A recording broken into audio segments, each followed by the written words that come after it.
Praise the Lord. आप सभी को जय मसीह की।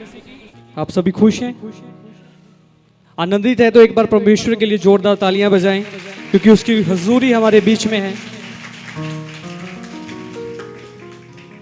अभी हम एक गवाही सुन रहे थे जो आखिर में भाई ने गवाही दी। उन्होंने एक बात बोली कि वचन के द्वारा मेरी जिंदगी में बहुत बड़ा बदलाव आया। ये आदर जो है, ये महिमा जो है, ये जलाल जो है, ये परमेश्वर का है, क्योंकि वचन के द्वारा ही हमारी जिंदगी में कार्य होता है। और जो मेरा आज का टॉपिक है वो भी वचन ही है। मैं खुदावंद का धन्यवाद करता हूँ कि उसने मुझे इस काबिल बनाया कि मैं यहाँ पर खड़ा होकर उसकी महिमा कर सकूँ। और मैं परमेश्वर के दास और दासी का भी धन्यवाद करता हूँ जिन्होंने मौका दिया। अक्सर हम अपने घर में बाइबल पढ़ते हैं या नहीं भी पढ़ते। कई लोग यहाँ पर अभी बैठे होंगे जो अपनी बाइबल अपने साथ नहीं लेकर आए, और कुछ लोग ऐसे परमेश्वर को प्रेम करने वाले हैं जो अपना वचन अपने साथ लाए होंगे। तो आज मैं उनसे बात करना चाहूंगा जो वचन नहीं लेकर आए, क्योंकि एक समय था जब प्रभु यीशु मसीह का प्रचार इंडिया में आया। संत थोमा, आप लोग जानते होंगे कि वो साउथ इंडिया में प्रभु का कलाम लेकर आया। उसके पास बाइबल नहीं थी, उसने बोलकर प्रभु का वचन सुनाना शुरू किया। धीरे धीरे कलाम हमारे तक पहुंचाया गया एक बाइबल के रूप में कि हम उसको पढ़ें। क्या आपने कभी सोचा है कि ये कलाम हमारे पास क्यों पहुंचा? क्या ये सिर्फ हाथों में पकड़ने के लिए पहुंचा, या हमें घर में रखने के लिए पहुंचा, या ये हमारी जिंदगी में उतरने के लिए पहुंचा? ये कलाम की एक अहमियत है, कलाम का एक औहदा है।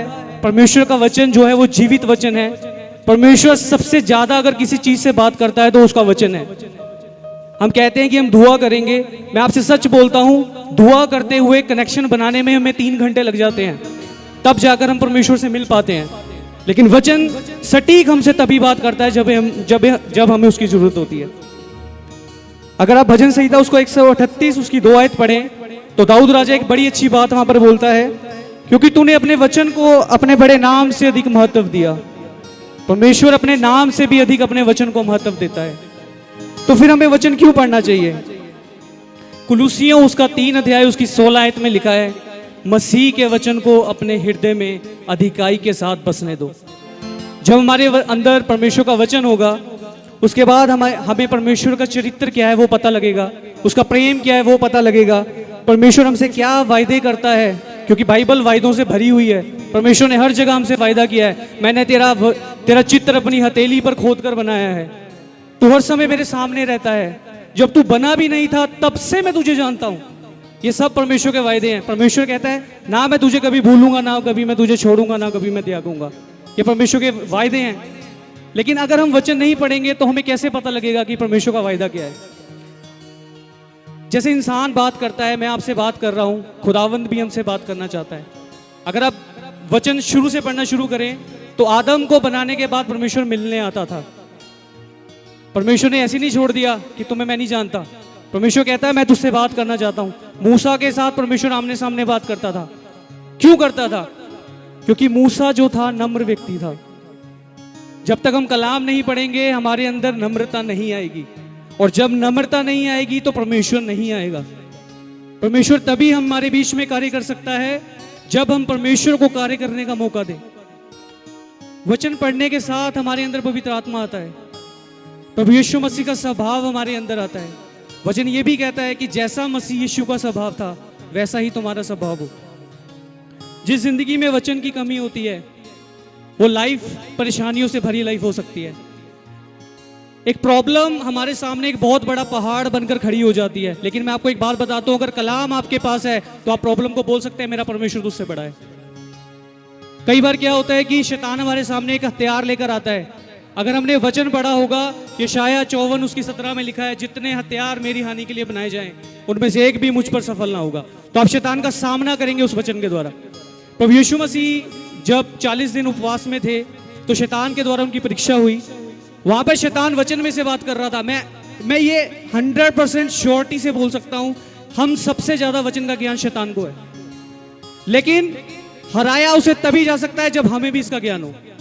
प्रभु यीशु मसीह ने उसकी हर एक बात का जवाब वचन से दिया।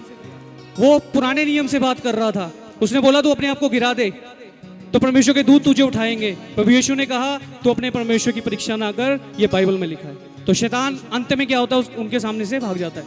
वचन यही बोलता है, अगर परमेश्वर के हथियारों के साथ तुम शैतान का सामना करते हो तो वो शैतान तुम्हारे सामने से भाग निकलेगा। हर एक चीज जो इस पृथ्वी पर हम देखते हैं, मनुष्य कुछ भी जो भी हमारे सामने फेस आते हैं, चैलेंजेस आते हैं, हर एक चीज का जवाब इस बाइबल में मिलेगा, क्योंकि हर एक चीज वचन से निकली है।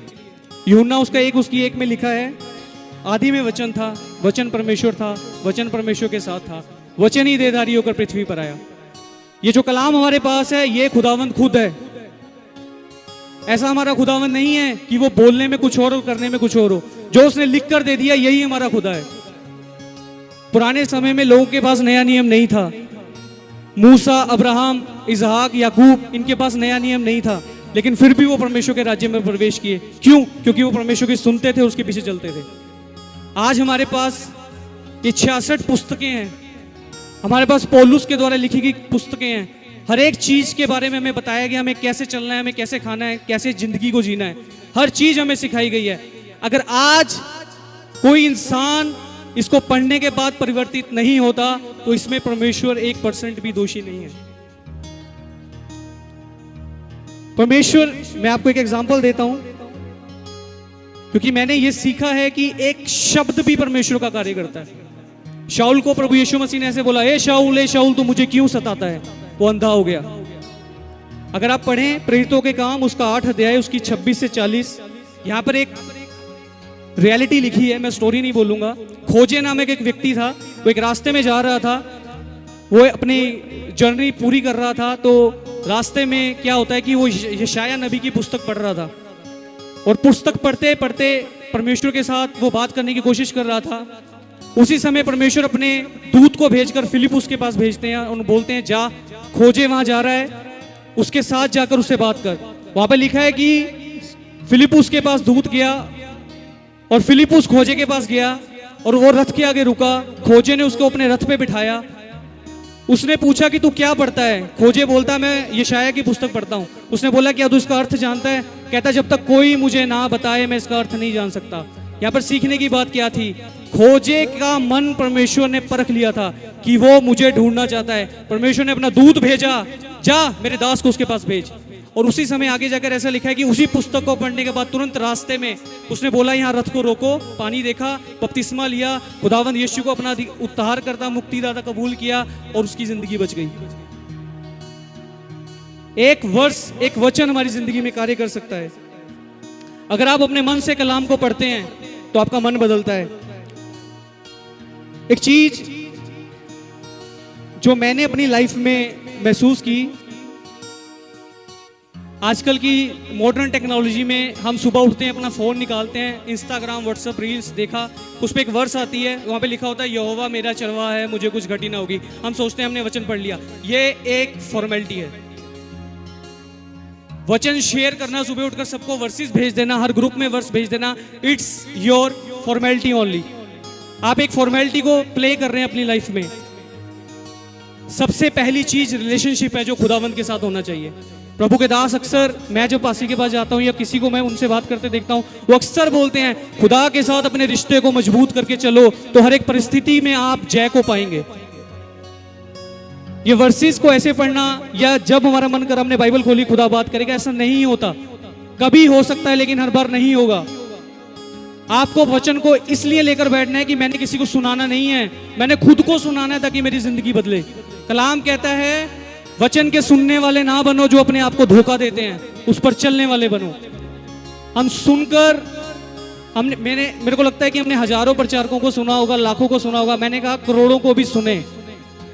कई लोग ऐसे होंगे जो इस पृथ्वी पर आए, उन्होंने बहुत वचन सुने, जो बोलते होंगे हर एक वर्ष उनको याद है कि अगर उनका रिश्ता खुदा के साथ नहीं था वो एक अंधकार में थे।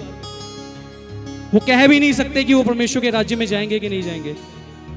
परमेश्वर का वचन हम में से बहना चाहिए।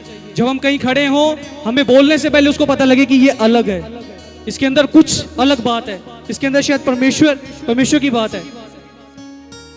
जिस दिन आप अपनी बाइबल को खोल देंगे, आपकी जिंदगी के बंद द्वार भी खुल जाएंगे। ये एक रियलिटी है। जब तक हमारी जिंदगी में वचन बंद है, तब तक हमारी जिंदगी में हर एक रास्ता बंद है। सबसे पावरफुल हथियार, सबसे पावरफुल वेपन अगर कोई परमेश्वर की ओर से हमें दिया गया है तो वो वचन है। शैतान वचन के सामने एक सेकंड से भी अधिक नहीं टिक सकता। एक सेकंड बहुत बड़ी बात है, एक सेकंड भी नहीं टिक सकता वो।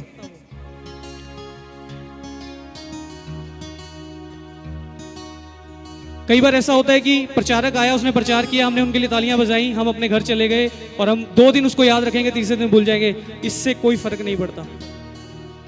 प्रचारक के लिए तालियां बजाकर आपकी जिंदगी नहीं बदलेगी। जिंदगी तभी बदलेगी जब हम निर्णय लेंगे, और निर्णय तब लिया जाता है अगर हम सोचें कि आज जो मैंने सीखा था मुझे इस पर चलना है, क्योंकि वचन यही कहता है कि आप वचन पर चलें।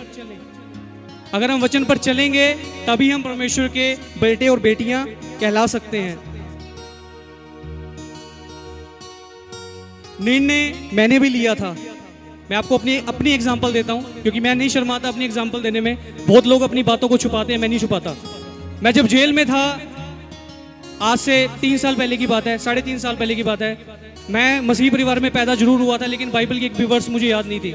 वहाँ पे मैं बैठा था तो मुझे सिर्फ 23 जबूर याद था, या संडे स्कूल में 2-3 वर्सेस मैंने पढ़ी थी। मैं वहाँ 91 जबूर बोलने की कोशिश कर रहा था, और मैं आपको सच बोलता हूँ मैं 50 से अधिक बार फेल हुआ, क्योंकि मुझे वर्स ही याद नहीं थी वो क्या थी। लेकिन फिर मैंने खुदा से दुआ की, खुदा तू मेरी सुन, मैं इसको पढ़ूंगा। मैं बाहर था। वचन तब कार्य करेगा जब आप हृदय से उसको ढूंढेंगे। उसके बाद मैंने वचन को पढ़ना शुरू किया। एक लाइव एग्जांपल है, मैं आपके सामने खड़ के बोल रहा हूं आज। ये तब तक काम नहीं करता जब तक हम इससे काम करवाना नहीं चाहते। हम खुद नहीं चाहते कि वचन हमारी जिंदगी में काम करे। सच बात तो ये है, हम नहीं चाहते कि वचन हमारी जिंदगी में काम करे। वचन सुन लेना नॉट इनफ। मैं यहाँ पर प्रचार करने नहीं आया, मैं यहाँ पर ये बताने नहीं आया कि मेरा ज्ञान क्या है। मैं कुछ नहीं बताने आया, हम सीखने आए हैं। चर्च एक सीखने का स्थान है। हम सीखने आए, हम मिलकर सीख सकते हैं। मैं आपसे सीख सकता हूँ, मुझसे सीख सकते हैं। हम परमेश्वर के दास से बहुत कुछ सीखते हैं। हर संडे वो यहाँ पर आकर 1.5 घंटा 2 घंटे प्रचार करते हैं, जो हमारी जिंदगी को परिवर्तित करता है। लाखों लोग उनके द्वारा बचाए गए हैं। अंत में मैं एक बात आपको बोलना चाहूंगा कि बाइबल के बाहर जिंदगी जी रही दुनिया एक दिन नाश हो जाएगी, लेकिन जो कलाम में रहकर अपनी जिंदगी को जीते हैं वो अनंत जीवन को पाएंगे। खुदावंद आपको बरकत दे। आमीन।